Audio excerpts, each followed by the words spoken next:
are traveling to Canada tomorrow for my brother's wedding. I want to do some packing this afternoon because I have choir tonight and our flight leaves early in the morning. So we're actually going to be getting up at like 4:30 in the morning tomorrow. So I need to make sure I'm all packed before choir this evening. I typically overpack because I want to make sure I always have like what I want and what I need on trips. And this time around, because we're going to Canada, we have to pack extra things. So we'll be taking a checked bag, at least one checked bag, because we have to bring winter coats and just a bunch of winter clothes because there's still snow. My family was telling me that this week was going to be warmer, and I laughed because last week here in the Bay Area in San Jose, it was like, I don't know, something like 80 Fahrenheit, which is like 26 Celsius. And warm for them, what they're talking about this week is like just above freezing. So I think it's gonna be like 30s to 40s, which is, yeah, Celsius, just above freezing, 0 to 10 Celsius maybe.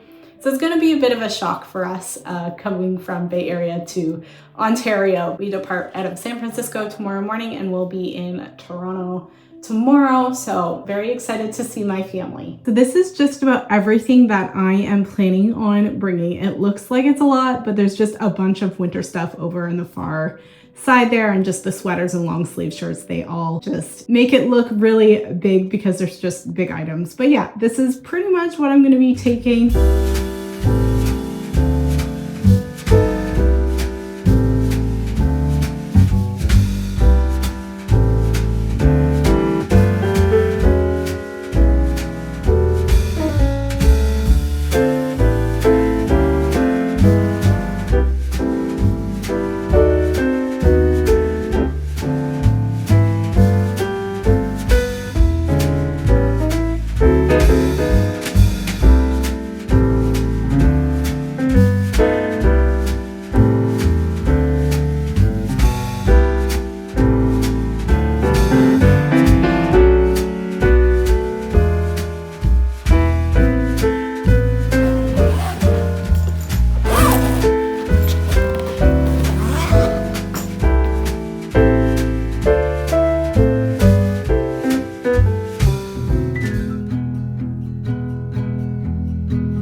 Happy Wednesday. It's a really, really brisk morning. It is so cold here.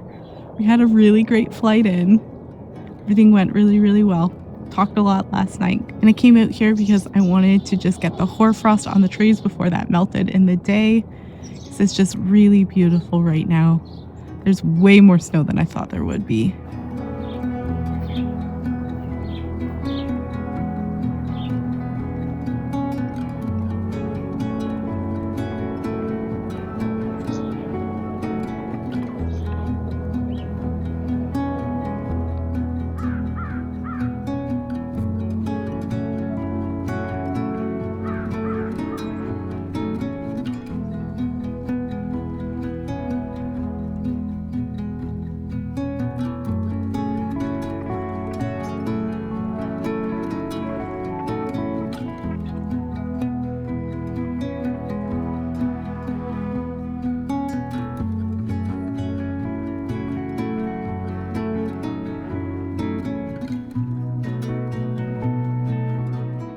So I took a walk outside this morning just to see the snow and what's been happening around the farm a little bit. It was really cold. It was really nice hearing the blue jays and the chickadees. I love hearing them, and it just kind of brought me back again. It's really nice. Today I'm gonna get my hair cut.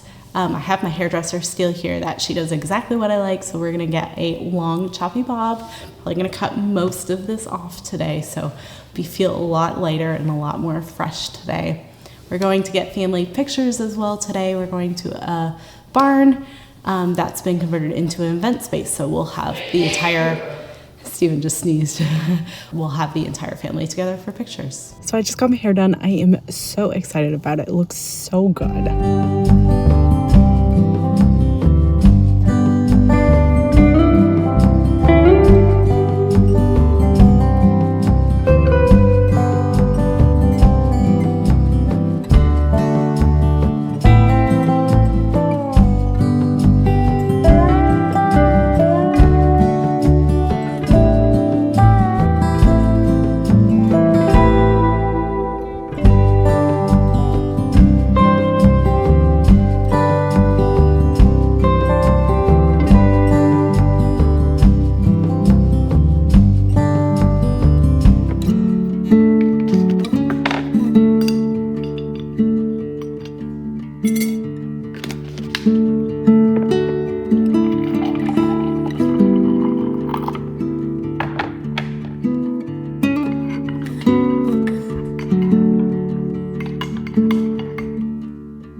Egg farmers. We have a barn that has chickens, and these chickens produce eggs. We come into the barn and we do some cleaning, some sweeping. We check to make sure that all the chickens have feed, that it's flowing smoothly, and that there's no lump preventing the feed from flowing smoothly. We check the chickens for sick and for mortality, and we bring down eggs, and they come onto an egg belt. The egg belt brings them to the front. They transfer to a conveyor, and the conveyor brings them into the egg room. And we have a packer at the end of the conveyor, and it comes to the point where they make a gentle drop and then a second gentle drop into the flat. How many chickens do you have, Mom? 9,326. You have a computer system that you enter all of that into, including all the amount of eggs you collect every day as well. This is our cooling room. We have one skid of eggs in there. The truck comes once a week to pick up the eggs. There's about 6 skids that we sell every week, and they go to a grading station in different places, and they get washed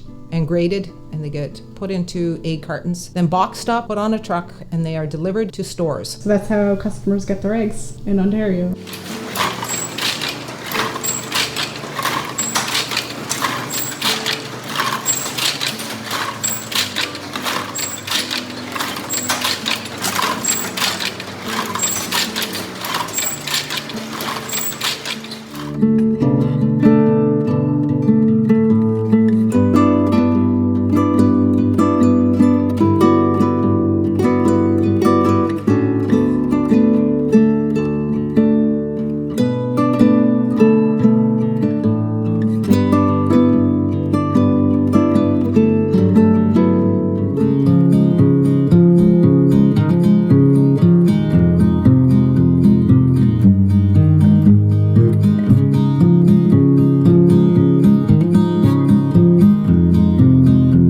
Steven and I and my oldest sister went to go visit a friend's farm. I didn't get any footage of their farm, like in the dairy barn, because they didn't want that footage on YouTube. So I wanted to respect that. But we got to see robotic milkers there. And then we also went to the back of their property where they have a whole system set up for getting maple syrup. So they had already tapped the trees. And essentially what comes out of the tree is mostly water with a little bit of sugar in it, which is why it's clear. And then they collect that and put that in the boiler, and from the boiler the water evaporates, and then you're left with mostly sugar, which darkens and gets sweeter the longer it is boiled. So we got everything set up for the reception for the wedding tomorrow. They're rehearsing upstairs right now. We did a lot of work getting everything set up at the church, but this is just for the reception. They're having a small reception for the family. So yeah, Steven and my sister and I set this all up for that tomorrow afternoon after the ceremony.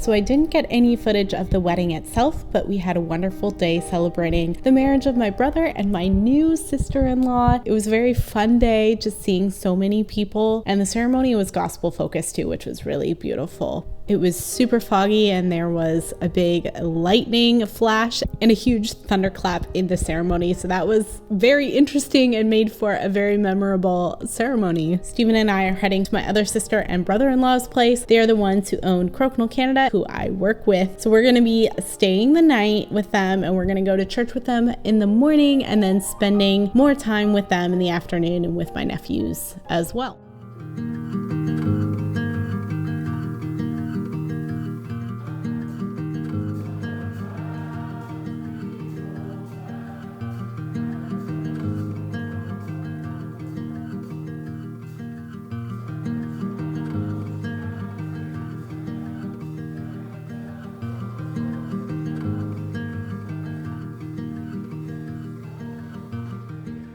David spoke to the Lord when he saw the angel who was striking the people and said, "Behold, I have sinned and I have done wickedly, but these sheep, what have they done? Please let your hand be against me and against my father's house." God does not want us to offer our leftovers. God does not want us to offer that which costs us nothing. It is good and it is fitting and it is appropriate for us to offer to God worship and sacrifice that costs something. So my nephews built all of this Lego. They called it the Lego City. I love this one right over here because we've got the Dutch windmill. But it's pretty crazy and it's pretty extensive. They've done such a great job on this.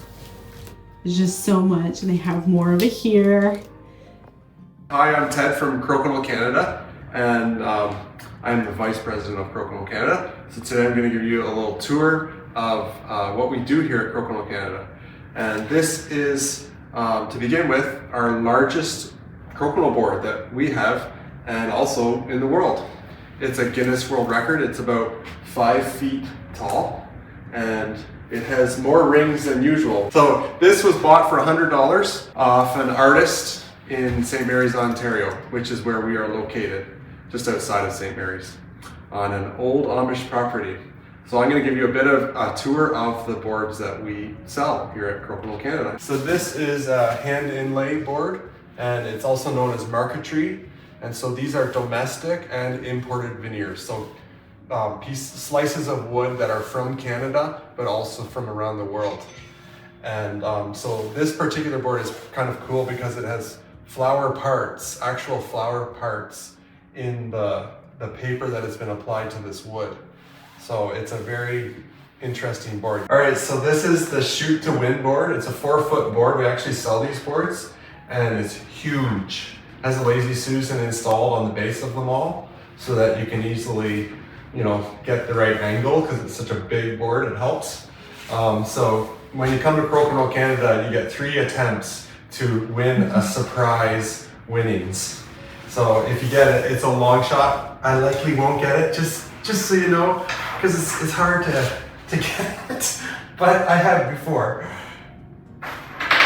All right, so these are our round boards, and this board in particular is really beautiful. As you can see, it's stained maple, so it's stained to burgundy red, and it is a tournament specification board, which means that it's 26 inches across and has a 1/2 inch tall playing surface. So the pucks drop well, they don't come back on, and it's a very smooth, glassy, smooth finish.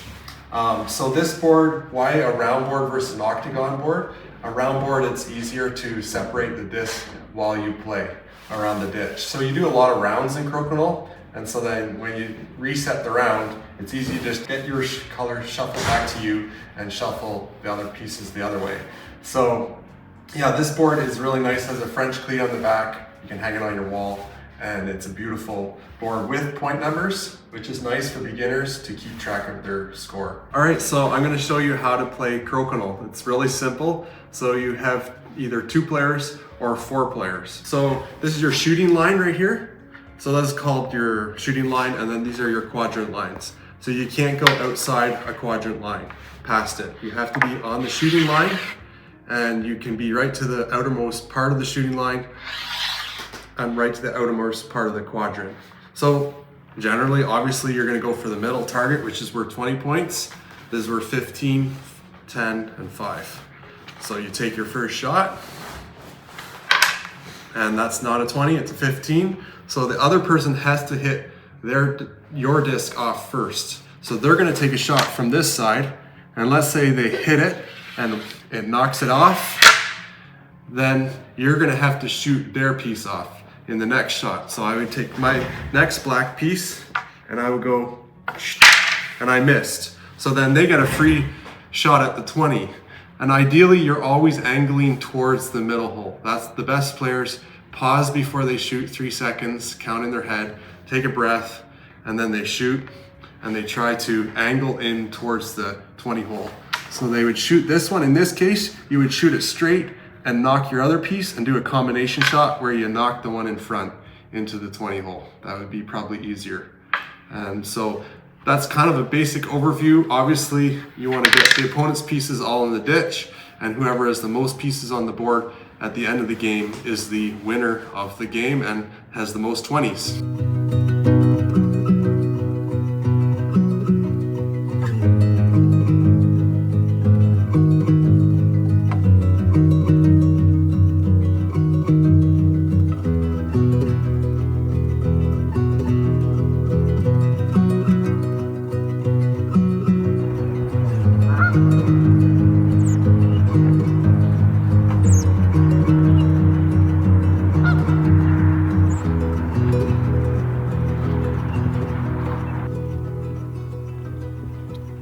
Hi.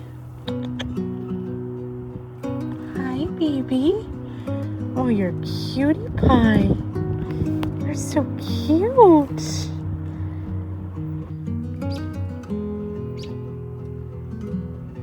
Oh, she's coming on my lap. I don't know if I can show you because I'm at a really weird angle.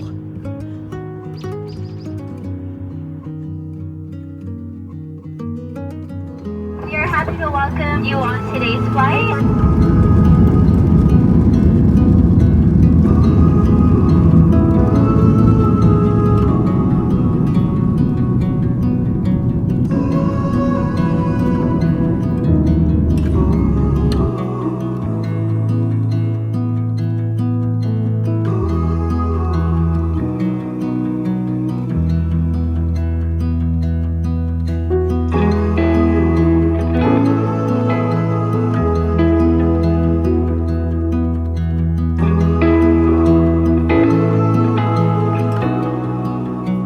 We got home late last night and we started unpacking because Steven had to work today and I had to do a whole bunch of laundry so that he could have clothes for work today. So it was a really late night last night. We saw a gorgeous sunset on the way home, especially as we went over Denver, over the Rockies. It was just super gorgeous. And because we're going west, the sunset just lasted forever. So it was just really, really pretty. It was so nice seeing family again and spending time with them and just celebrating with my brother and sister-in-law with their wedding. But it's also so nice to get back home, sleep in my own bed again, and get back into routine. So I saw so many people at the wedding that I haven't seen, some since elementary school, some since more like high school. But yeah, it's been about 10 or 15 years since I've seen a whole bunch of them. So it was so fun just seeing them getting caught up again. Thank you guys for being here and for watching this video as I went back home to Canada and as we traveled. And I'll catch you guys in the next video. Bye, friends.